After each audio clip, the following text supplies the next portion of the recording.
आज हम लोग देखेंगे कक्षा 10 में फिजिक्स गोलीय दर्पण की वक्रता, त्रिज्या तथा फोकस दूरी में संबंध।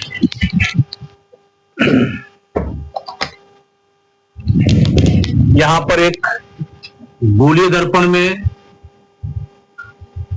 हम लोग देखेंगे गोलीय दर्पण की वक्रता, त्रिज्या और फोकस दूरी में क्या संबंध होता है। यहाँ पर एक गोलीय दर्पण ले लेंगे। गोलीय दर्पण किसे कहते हैं? गोलीय खंड पर पालिश इस प्रकार किया जाए कि इनके दबे हुए पृष्ठ से प्रकाश का परावर्तन हो, तो इसे हम लोग अवतल दर्पण कहते हैं। यहाँ पर अवतल दर्पण के लिए हम लोग सिद्ध कर रहा है। यहाँ पर ये इसका मुख्य अक्ष है, ये ध्रुव है। यहाँ पर मान लेते हैं कि फोकस है, यहाँ पर वक्रता केंद्र है। इसके पीछे वाले वीडियो में हम लोग पढ़ चुके हैं कि फोकस किसे कहते हैं, वक्रता केंद्र किसे कहते हैं, वक्रता त्रिज्या किसे कहते हैं। अब ये जिस कांच के खोखले गोले का एक भाग रहा होगा उसके केंद्र को वक्रता केंद्र कहते हैं और उसकी त्रिज्या को वक्रता त्रिज्या कहते हैं। जब प्रकाश की किरण मुख्य अक्ष के समांतर आपतित होती हैं तो परावर्तन के पश्चात ये मुख्य अक्ष के जिस बिंदु से होकर गुजरती हैं उसे हम लोग मुख्य फोकस या केवल फोकस कहते हैं। तो यहाँ पर हमको देखना है वक्रता, त्रिज्या और फोकस दूरी में संबंध। ये प्रकाश की किरण मुख्य अक्ष के समांतर आपतित हो रही है। यहाँ नाम दे देते हैं ए और बी। ये आपतित किरण है और ये परावर्तन के पश्चात मुख्य अक्ष के जिस बिंदु से होकर के जाती है उसे हम लोग फोकस कहते हैं। ये फोकस से होकर गुजर रही है। इसके पीछे वाले में हम लोग पढ़े हैं, या नहीं तो यहाँ पर सुन लेंगे। परावर्तक तल के किसी भी बिंदु को जब वक्रता केंद्र से मिलाते हैं तो वह उस पर अभिलंब होती है। यहाँ पर ये जिस बिंदु पर ये टकरा रहा है, इस बिंदु को यदि वक्रता केंद्र से मिला देंगे ये इस पर अभिलंब कहलाती है। ये अभिलंब होगी। और अभिलंब का मतलब यहाँ समझेंगे कि जैसे कोई चिकना तल है, इस पर यदि प्रकाश की किरणें आकर के आपतित होती हैं और ये गिर करके टकरा करके जब परावर्तित हो जाती हैं तो ये आपतन बिंदु कहलाता है। आपतन बिंदु पर खींचा गया लंब ये अभिलंब कहलाता है। ये अभिलंब कहलाएगा। आपतित किरण और अभिलंब के बीच के बने कोण को आपतन कोण कहते हैं। ये परावर्तित किरण और अभिलंब के बीच के कोण को परावर्तन कोण कहते हैं। तो यहाँ पर ये जब इसको मिला रहा है तो ये आपतन कोण हो गया, ये परावर्तन कोण हो गया। तो इस आपतन कोण को हम लोग आई से डिनोट कर सकते हैं, इसको आर से डिनोट कर सकते हैं। हम दिखा ले रहे हैं इसको आई, इसको आर से। चलो बाद में लिख लेंगे। यहाँ पर समझते हैं ये पीसी हम लोगों का वक्रता त्रिज्या कहलाएगी। यहाँ पर लिख देते हैं कि पीसी बराबर वक्रता त्रिज्या, और वक्रता त्रिज्या को हम कैपिटल आर से डिनोट करते हैं। यहां से यहां तक की दूरी को कहते हैं फोकस दूरी।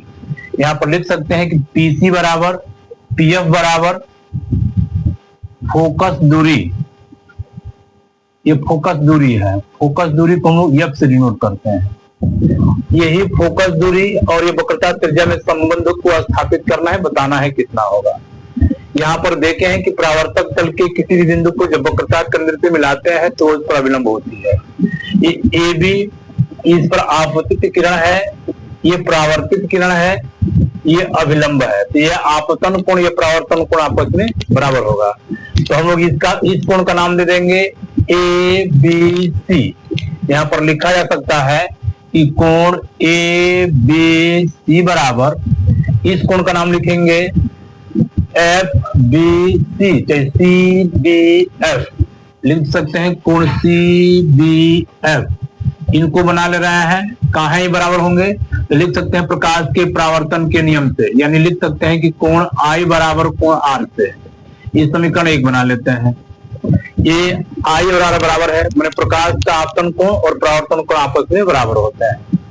अब यहां से समझते हैं ये रेखा और ये रेखा दोनों एक दूसरे के समांतर है, और जब किसी दो समांतर रेखा को कोई तिर्यक रेखा काटती है तो तिर्यक रेखा के विपरीत अंतर क्षेत्र में, यानी एक यहाँ ऊपर एक नीचे, विपरीत मतलब एक ऊपर से एक नीचे, एक दाएं से एक बाएं वाले कोण को हम कहते हैं एकांतर कोण।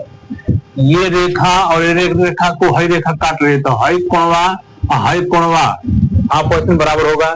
तो इस कोण का नाम लिख सकते हैं कि कोण ए बी सी बराबर, इस कोण का नाम लिखेंगे बी सी एफ, कोण बी सी एफ ये हो जाएगा। दूसरा कोण लिख सकते हैं एकांतर कोण के कारण, यहाँ पर कहाँ है बराबर है, इसको लिख दिया जा रहा है, ये एकांतर कोण के कारण और ये प्रकाश के परावर्तन के नियम से। यहाँ पर देख रहे हैं कि यह ए बी सी है और ये भी ए बी सी है, तो जब ये ए बी सी है ये भी ए बी सी दोनों बराबर है तो ये भी आपस में बराबर होगा। हम लोग लिख सकते हैं कि समीकरण 1 और 2 की तुलना करने पर या समीकरण 1 का मान समीकरण 2 में रखने पर, हम तुलना करने पर ही लिख देते हैं, लिखेंगे समीकरण 1 व समीकरण 2 की तुलना करने पर। जब तुलना कर लेंगे तो ये वाला जब बराबर तो ये वाला भी बराबर हो जाएगा, तो लिखेंगे सी बी एफ बराबर बी सी एफ। अब इसमें देखते हैं सी बी एफ बराबर बी सी एफ, हाई कोण बराबर हो गया। तो ये नियम जानते हैं कि किसी भी त्रिभुज में जब दो कोण बराबर हो जाते हैं तो उनकी सम्मुख भुजाएं भी आपस में बराबर होती है। तो इस त्रिभुज में लिखेंगे बी सी एफ में हाई कोण बराबर है, तो इसके सामने की ये भुजा और इसके सामने की भुजा आपस में बराबर होगी। सी बी एफ देखेंगे सी बी एफ हाई कोण, तो इस कोण के सामने भुजा हो जाएगा सी एफ, यहाँ लिख सकते हैं सी एफ बराबर बी सी एफ, देखेंगे बी सी एफ, ये सी के सामने भुजा बी एफ, ये बी एफ बराबर होगा। ये कहाँ बराबर होगा, तो लिख सकते हैं समान कोण की सम्मुख भुजा है, समान कोण की सम्मुख भुजा, समान कोण की सम्मुख भुजा है। अब यहां से समझते हैं ये समान कोण की सम्मुख भुजा जब बराबर हो गया तो यहाँ पर अब देखते हैं क्या है, यदि ये दर्पण का ये जो द्वारक है बहुत छोटा हो, यदि ये दर्पण का द्वारक बहुत छोटा हो तो ये बिंदु डी पी के निकट होगा। यहाँ पर लिख सकते हैं कि यदि दर्पण का द्वारक बहुत छोटा हो तो बिंदु बी पी के निकट होगा। ये बिंदु बी यहाँ इसके आसपास होगा, तब बी एफ पी एफ के बराबर हो जाएगा, चाहे बी एफ कहो या पी एफ को बात एक ही हो जाएगा, इसलिए निकट होगा, इसलिए बी एफ बराबर हम लोग लिख सकते हैं पी एफ। अब यहाँ पर देखेंगे जो ऊपर आया है सी एफ बराबर बी एफ, तो सी एफ बराबर बी एफ, इस बी एफ की जगह पर हम लोग लिख सकते हैं पी एफ। अब ख्याल करेंगे कि हमको वक्रता त्रिज्या और फोकस दूरी में संबंध ज्ञात करना है, तो यहां से यहां तक की दूरी को कहते हैं वक्रता त्रिज्या। तो लिख सकते हैं कि पीसी बराबर मैंने वक्रता त्रिज्या, ये पीसी बराबर पी एफ धन सी एफ, इसको लिखा जा सकता है कि P F plus C F. अब इसमें मान भर देते हैं, पीसी बराबर पी एफ को पी एफ रहने देते हैं, सी एफ की जगह पर पी एफ लिखा जाएगा क्योंकि ऊपर सिद्ध कर दिए हैं सी एफ बराबर पी एफ, तो पी एफ लिख सकते हैं। पीसी बराबर पी एफ और पी एफ, ये दो पी एफ हो जाएगा, तो पीसी बराबर ये दो पी एफ, तो पी एफ की जगह पर देख रहे हैं कि पी एफ की जगह पर एफ है, तो यहाँ पर लिख दो पीसी की जगह पर हम लोगों का मान है आर, तो यहाँ आर लिख सकते हैं, और पी एफ की जगह पर एफ, तो ये आर बराबर 2f हो जाएगा। इसी चीज को देखेंगे, ये आर को कहते हैं वक्रता त्रिज्या, तो शब्दों में लिख सकते हैं कि वक्रता त्रिज्या बराबर 2 गुणित फोकस दूरी, 2 गुणित फोकस दूरी। अब इसको ऐसे भी लिखा जा सकता है, अगर हम फोकस दूरी ज्ञात कर लें तो ये इसके बटा में चला जाएगा, तो इसको लिखा जा सकता है कि फोकस दूरी बराबर होता है 1/2 गुणित वक्रता त्रिज्या। वक्रता त्रिज्या का 1/2 मैंने आधा, यानी फोकस दूरी वक्रता त्रिज्या की आधी होती है। ये संबंध होता है गोलीय दर्पण की वक्रता त्रिज्या तथा फोकस दूरी में संबंध। ये अवतल दर्पण द्वारा ये हम इसको सिद्ध कर चुके हैं। अगर जिस वालों को नोट करना है नोट कर लेंगे, फिर हम लोग उत्तल दर्पण से इसी सूत्र को सिद्ध करते हैं।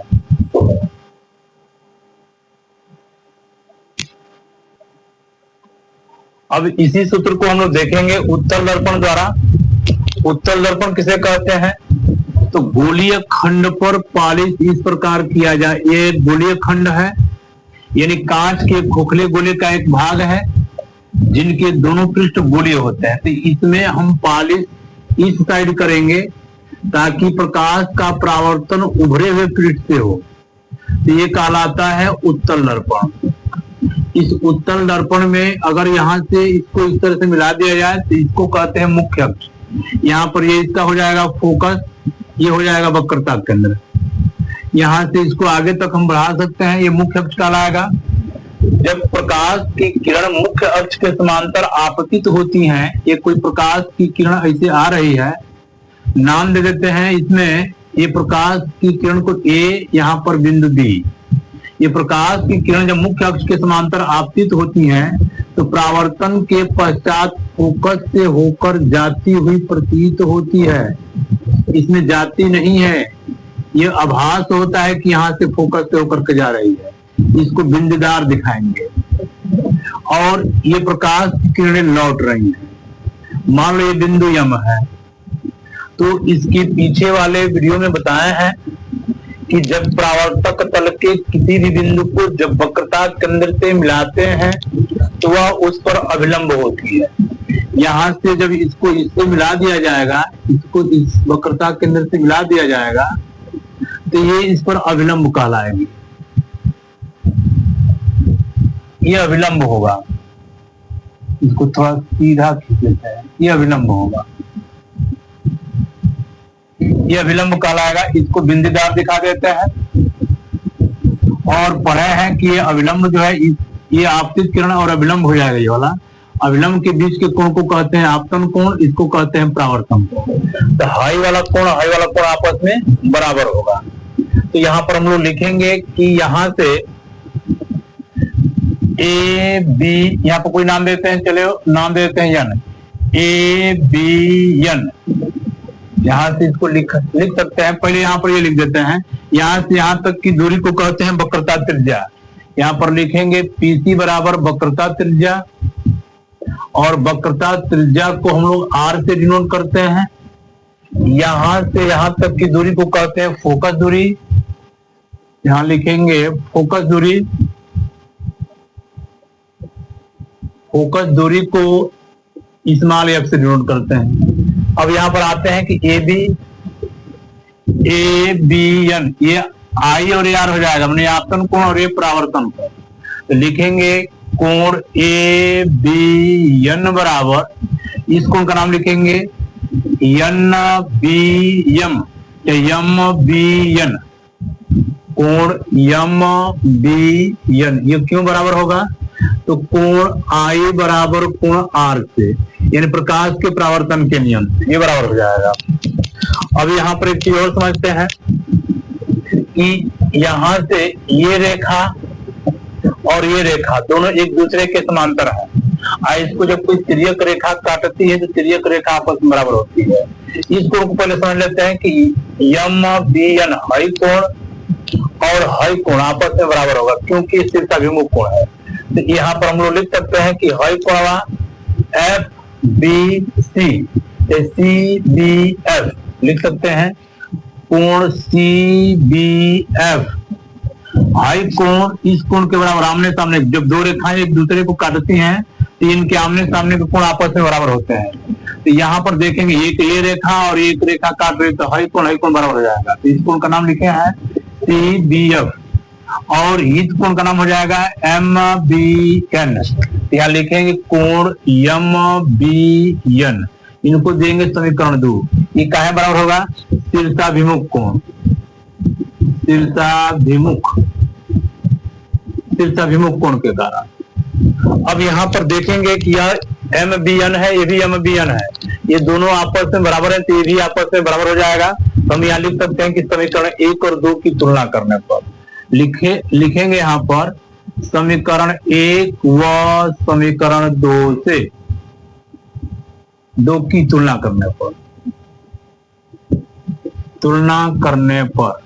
जब तुलना कर लेंगे तो यहाँ पर जब ये बराबर तो ये बराबर हो जाएगा। तो यहाँ से हम लोग लिख सकते हैं इसको कि कोण ए बी एन बराबर सी बी एफ के।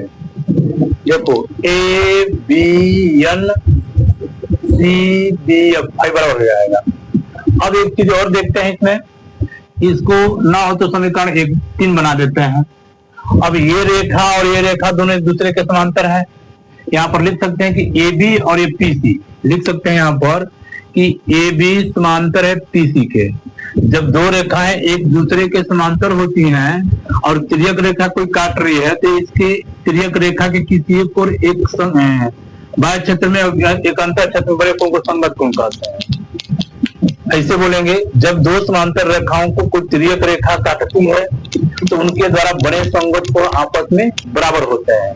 तो ये वाला कोण और ये वाला कोण संगत कोण कहलाएगा, क्योंकि ये रेखा आगे तक गई होगी, ये आगे तक है, यहाँ पर तिर्यक रेखा काट रही है तो ये बाह्य क्षेत्र में अंतर क्षेत्र में। तो इस कोण को हम लोग लिख सकते हैं कि ए बी एन, कोण ए बी एन ये बराबर हो जाएगा इस कोण के बी सी एफ के। लिखा जाएगा कोण बी सी एफ के। ये काहे होगा तो लिखेंगे संगत कोण के कारण, संगत कोण से। इसको समीकरण 4 दिखा दे रहा है। अब यहाँ देख रहा है कि A B N A B है, A B N A B है, तो ये दोनों कोण बराबर है तो ये वाला भी आपस में बराबर होगा। तो लिखेंगे समीकरण 3 और 4 की तुलना करने पर, समीकरण 3 व 4 की तुलना करने पर, तो जब तुलना कर लेंगे तो यहां से ये बन जाएगा कोण सी बी एफ बराबर बी सी एफ, और सी बी एफ और बी सी एफ देखते हैं। सी बी एफ और बी सी एफ में सी बी एफ हाई कोण और बी सी एफ हाई कोण बराबर हो गया। तो इस त्रिभुज में दो कोण ही बराबर हो गया, और किसी भी त्रिभुज के जब दो कोण बराबर होते हैं तो उनकी सम्मुख भुजा भी आपस में बराबर होती है। सी बी एफ देखेंगे, सी बी एफ हाई कोण, इसके सामने की भुजा हाई सी एफ, इसके सामने भुजा सी एफ, और बी सी एफ हाई कोण, तो इसके सामने भुजा बी एफ, ये आपस में बराबर हो जाएगी। कहाँ है तो लिख सकते हैं कि समान कोण की सम्मुख भुजा, समान कोण की सम्मुख भुजा बराबर होती है। अब यहां से तर्क समझते हैं कि यहां से यहां तक को कहते हैं वक्रता त्रिज्या। लिख सकते हैं पीसी बराबर, ये जो पीसी होगा ये पीएफ धन सीएफ के बराबर होगा, तो पीएफ प्लस सीएफ होगा। पीसी बराबर पीएफ को पीएफ रहने दे रहे हैं। अब देखेंगे सीएफ की जगह पर लिख सकते हैं बीएफ, सीएफ की जगह पर बीएफ।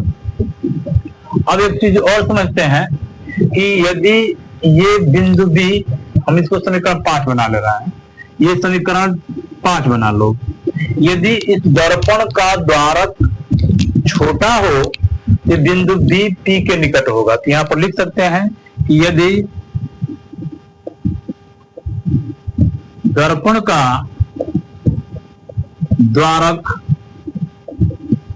छोटा हो तो बिंदु बी पी के निकट होगा। तो जब इसके निकट होगा, ये इसके निकट होगा, तो बीएफ पीएफ के बराबर हो जाएगा। तो यहां पर लिख सकते हैं अतः बीएफ को हम पीएफ के बराबर लिख सकते हैं। अब समीकरण 5 में देखेंगे, ये पीएफ रहने देते हैं, बीएफ की जगह पर पीएफ भर सकते हैं, तो ये हो जाएगा पीसी बराबर पीएफ रहने दे रहे हैं, बीएफ की जगह पर पीएफ रख सकते हैं। अतः यहां से पीसी बराबर हो जाएगा पीएफ और पीएफ, दो पीएफ हो जाएगा। पीसी को हम लोग भर सकते हैं आर, पीएफ को लिख सकते हैं स्मॉल एफ, तो ये आर बराबर 2एफ हो जाएगा। तो आर को कहते हैं वक्रता त्रिज्या, एफ को कहते हैं फोकस दूरी। तो लिख सकते हैं कि वक्रता त्रिज्या बराबर 2 गुणित फोकस दूरी, या इसी को हम लोग लिख सकते हैं फोकस दूरी बराबर, ये इसके बटा में चला जाएगा 1/2 गुणित वक्रता त्रिज्या, यानी वक्रता त्रिज्या फोकस दूरी का दुगुना होता है और फोकस दूरी वक्रता त्रिज्या की आधी होती है। ये वक्रता त्रिज्या और फोकस दूरी में संबंध हो गया। हम दो दर्पणों के द्वारा इसको सिद्ध कर लिए, एक अवतल दर्पण द्वारा और एक उत्तल दर्पण द्वारा, कि फोकस दूरी वक्रता त्रिज्या की आधी होती है या वक्रता त्रिज्या फोकस दूरी का दुगुना होता है।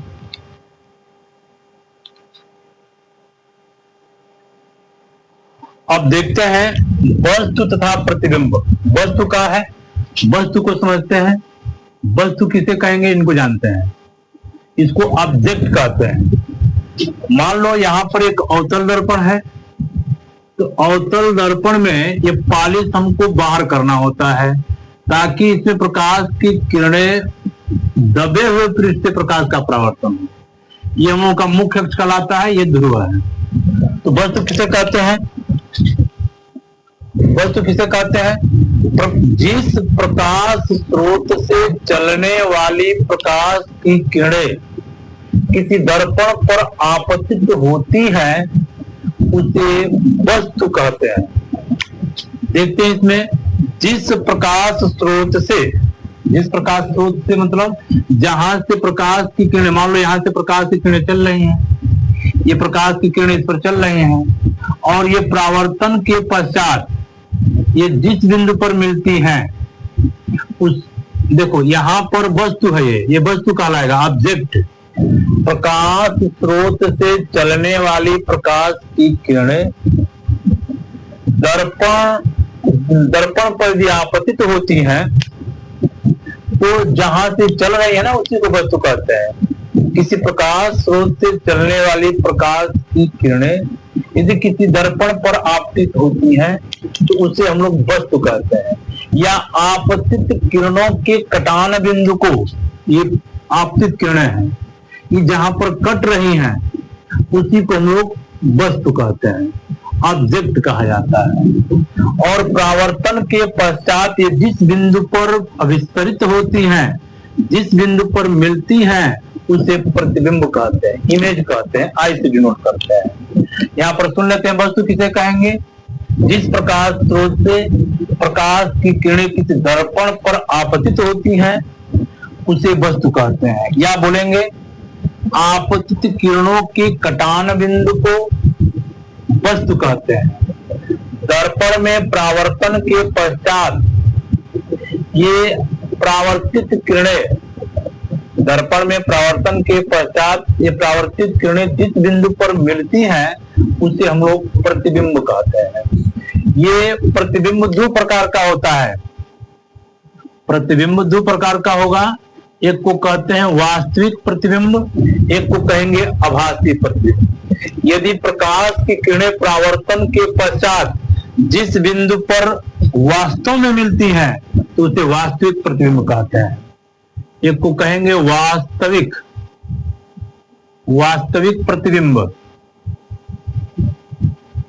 एक को कहते हैं आभासी प्रतिबिंब। आभासी प्रतिबिंब बोलेंगे किस तरह से, इनको सुनते हैं। यदि परावर्तन के पश्चात प्रकाश की किरणें वास्तव में किसी बिंदु पर मिलती हैं तो उसे वास्तविक प्रतिबिंब कहते हैं।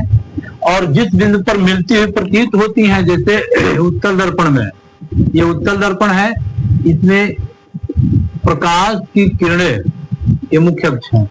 देखो प्रकाश की किरणें मान लो यहां से चल करके ऐसे आ रही है, इधर से आ रही है, ये परावर्तन के पश्चात यहाँ फोकस से होकर के जाएंगे, ये जाती हुई प्रतीत होती है। अगर हम बात कर लें कि ये बिंदु स्रोत से प्रकाश की किरणें आ रही हैं, इस तरह से आ रही हैं, इस तरह से, यहां से जब प्रकाश की किरणें इस पर आपतित होती हैं, यहां से देखेंगे कैसे, तो ये परावर्तन के पश्चात जिस बिंदु पर मिलती हुई प्रतीत होती हैं, देखो ये आभास होगा इस तरह से, और ये ऐसे जाती है प्रतीत, ये बिंदुदार रहेगा। ये आभास हो रहा है कि यहाँ पर मिल रही है, ये प्रकाश की आपतित किरणें हैं, ये परावर्तित किरणें हैं। ये जिस बिंदु पर मिलती हुई प्रतीत होती है कि यहाँ पर मिल रही हैं, इसको आभासी प्रतिबिंब कहेंगे। इसको याद करेंगे कि प्रकाश स्रोत से चलने वाली प्रकाश की किरणें जिस बिंदु पर मिलती है उसे प्रतिबिंब कहेंगे, और जहां से आती है उसे वस्तु कहेंगे।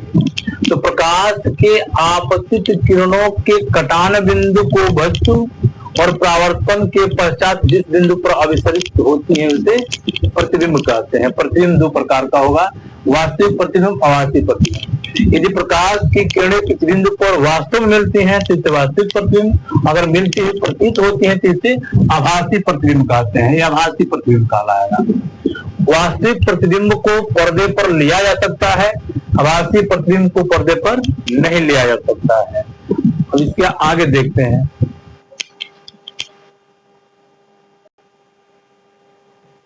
किसी वस्तु का गोलीय दर्पणों द्वारा प्रतिबिंब बनाने के 3 नियम हैं। किसी वस्तु का गोलीय दर्पणों द्वारा प्रतिबिंब बनाने के 3 नियम हैं। हम पहले देखते हैं गोलीय दर्पण, अवतल दर्पण के लिए। अवतल दर्पण के लिए जो प्रतिबिंब बनेगा उसके 3 नियम समझते हैं। देखते हैं पहला नियम। पहला नियम में आप क्या बोलेंगे? ये एक अवतल दर्पण है, यहां पर ये इसका पॉलिश है। प्रकाश की किरणें जब इस पर आपतित होंगी तो ये पार नहीं जाएंगे, यानी परावर्तित हो जाएंगे। यदि प्रकाश की किरण मुख्य अक्ष के समांतर आपतित होती हैं तो परावर्तन के पश्चात फोकस से होकर जाती है। ये पहला नियम याद रखेंगे। यदि प्रकाश की किरण मुख्य अक्ष के समांतर आपतित होती है तो ये परावर्तन के पश्चात फोकस से होकर गुजरती है। ये पहला नियम। दूसरा नियम देखते हैं। ये अवतल दर्पण है, ये मुख्य अक्ष है, ये पॉलिश किया जा रहा है। ये ध्रुव है, ये फोकस है, ये वक्रता केंद्र है। यदि प्रकाश की किरण फोकस से होकर यदि जाती है तो परावर्तन के पश्चात मुख्य अक्ष के समांतर हो जाती है। ये प्रकाश की किरण यदि फोकस से होकर के जाए तो परावर्तन के पश्चात मुख्य अक्ष के समांतर हो जाती है। तीसरा नियम समझते हैं। यदि अवतल दर्पण में प्रकाश की किरणें वक्रता केंद्र से होकर जाती है, ये फोकस है, ये फोकस, ये ध्रुव है, फोकस है, वक्रता केंद्र है। यदि प्रकाश की किरण वक्रता केंद्र से होकर के जाती है, ये परावर्तन के पश्चात सीधे अपने मार्ग में लौट जाती है। ये 3 नियम है अवतल दर्पण द्वारा प्रतिबिंब बनने के 3 नियम। पहला नियम, यदि प्रकाश की किरण मुख्य अक्ष के समांतर आपतित होती हैं तो परावर्तन के पश्चात फोकस से होकर गुजरती है। यदि प्रकाश की किरण फोकस से होकर के जाती है तो परावर्तन के पश्चात मुख्य अक्ष के समांतर हो जाती है। यदि प्रकाश की किरण वक्रता केंद्र से होकर के जाती है तो ये परावर्तन के पश्चात सीधे अपने मार्ग में लौट जाती है। ये अवतल दर्पण के लिए हो गया। अब देखते हैं उत्तल दर्पण के लिए। उत्तल दर्पण के लिए इस वस्तु के प्रतिबिंब बनने के नियम, पहला वाला देखते हैं। पहला वाला क्या नाम है? नियम है। यहां पर एक उत्तल दर्पण बना लेते हैं। ये उत्तल दर्पण है, इस पर हम लोग पॉलिश इधर करेंगे। ये मुख्य अक्ष है, यहाँ पर ये फोकस है, यहाँ पर वक्रता केंद्र है, ये ध्रुव है। इसी तरह से जब प्रकाश की किरण मुख्य अक्ष के समांतर आपतित होती हैं तो परावर्तन के पश्चात फोकस से होकर जाती हुई प्रतीत होती है। यह आभास होता है कि फोकस से होकर के जा रही है, जाती नहीं है। इनको ऐसे बोलेंगे। उत्तल दर्पण में यदि प्रकाश की किरण मुख्य अक्ष के समांतर आपतित होती हैं तो परावर्तन के पश्चात फोकस से होकर जाती हुई प्रतीत होती है। दूसरा देखेंगे। दूसरा, ये उत्तल दर्पण है, यहां पर ये पॉलिश किया जाएगा। ये मुख्य अक्ष होगा, ये फोकस है, ये वक्रता केंद्र है। यदि प्रकाश की किरण यदि फोकस से होकर जाती हुई प्रतीत होती है, ये जाती नहीं आभास होता है, ये परावर्तन के पश्चात मुख्य अक्ष के समांतर हो जाती है। ये दूसरा नियम है। यदि प्रकाश की किरण फोकस से होकर जाती हुई प्रतीत होती है तो परावर्तन के पश्चात मुख्य अक्ष के समांतर हो जाती है। तीसरा देखते हैं, यह अवतल दर्पण। अवतल दर्पण में ये मुख्य अक्ष है, इधर ये पॉलिश किया गया है, यहां पर ये ध्रुव है, ये फोकस है, ये वक्रता केंद्र है। यदि प्रकाश की किरण वक्रता केंद्र से होकर के जाए तो ये बिना मुड़े परावर्तित होकर सीधे अपने मार्ग में लौट जाती है। ये उत्तल दर्पण के लिए हो गया, ये अवतल दर्पण के लिए हो गया। उत्तल दर्पण के लिए प्रतिबिंब बनने के 3 नियम, अवतल दर्पण के लिए 3 नियम और उत्तल दर्पण के लिए 3 नियम।